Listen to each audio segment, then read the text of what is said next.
Oscar Pistorius is a superstar of Paralympic sport. The double amputee is causing people to rethink the limitations they place on disabled sportspeople. He's just won the right to compete alongside non-disabled athletes at things like the World Champs. It's also opened the door for him to compete at the Olympics, if he qualifies. His day legs lie cast aside. Right now, the man they call the Blade Runner is powering his prosthetic limbs down the athletics track. 47.91 in official time. Oscar Pistorius has just blitzed the field in his specialist event, the 400 metres. Congratulations. Enjoy. And we see you. 21-year-old Pistorius holds world records in the 100, 200 and 400 metres for an amputee. He's broken those records a total of 26 times.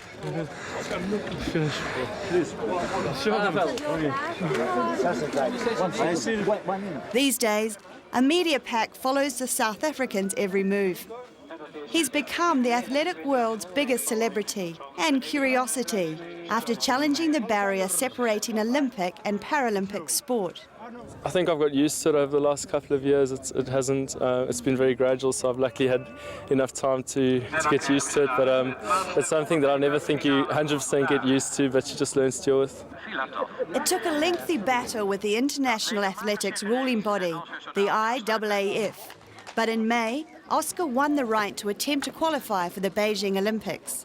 You know, we've got the opportunity now, so we've got to grab it with both hands. Watching Oscar pull out of the start blocks, you can see the honed athlete he is.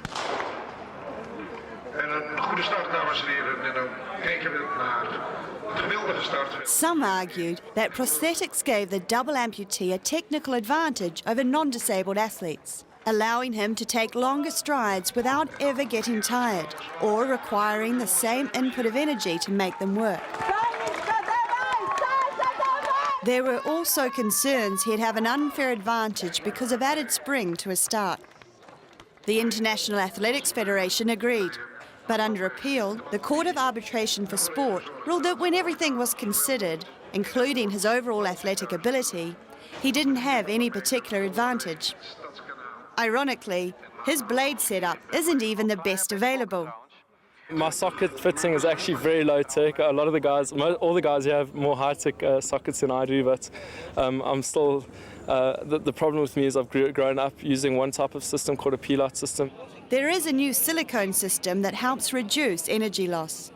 It's a tighter fit, but I'm just so used to using the P-Light liners that I stick to them. Oscar reckons he's not that fussed about technology.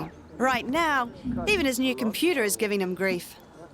First day of my trip overseas, and I bought a terabyte of movies and music and stuff on my external, and I can't watch movies, can't watch TV, can't do anything. I mean, it's just like, can't check my email.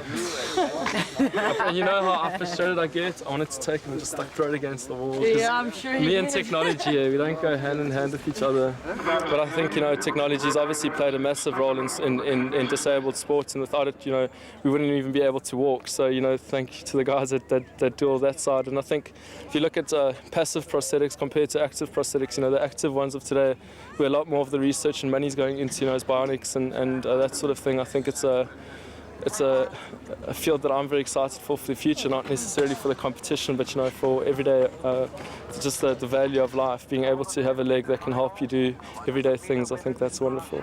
Oscar's bid to qualify for the Beijing Olympics isn't simply a personal quest. He's hoping the media attention will help drive greater inclusion of athletes of all abilities. You know, if you think of sport and the definition of sport, I think it's something that should bring people together and not make conflict or boundaries. You know, obviously in some of the sport codes you'll never get the same, like wheelchair racing. I mean, it's something that's unique. But I think, you know, I know for my sake, and I know for a lot of the top amputee sprinters and visually impaired sprinters, you know, training partners are able-bodied athletes, and they don't see the difference between able-bodied and disabled because it's the same way that they don't want to be seen different by society, and I think that's important. That means congratulations. Oh, thank you, my friend. Hold on a second, thank you. He would like to have a picture with you. Oh, sure, yeah, sure. Thank you. Can I pick him up? Yeah. If I see a kid in the in a shopping centre and he's staring at my legs, and the parent turns him away. I go up to the kid and I explain my disability, and I think the day is going to come where a kid will be able to see someone with the artificial leg and not look twice, because they'll be educated about the disability. And I think as long as you have that inclusion in sport, that's the way it's going to be going.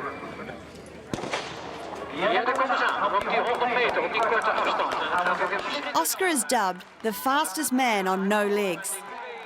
But he's currently 1 second outside the A qualifying standard set by the International Olympics Committee.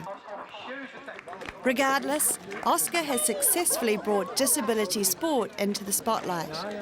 I don't think that disability sport often gets the recognition that it deserves, and with that said, I also don't think that a lot of the Paralympic or just disabled athletes get the recognition they deserve. And I think, whether people sometimes ask me if it's on the able body or the disabled, it's not about that at the end of the day, it's about the common goal of sports. And I think if we can have the inclusion in some senses, where disabled athletes can compete in the same level as able-bodied athletes, and there should be there shouldn't be anything that pulls them apart.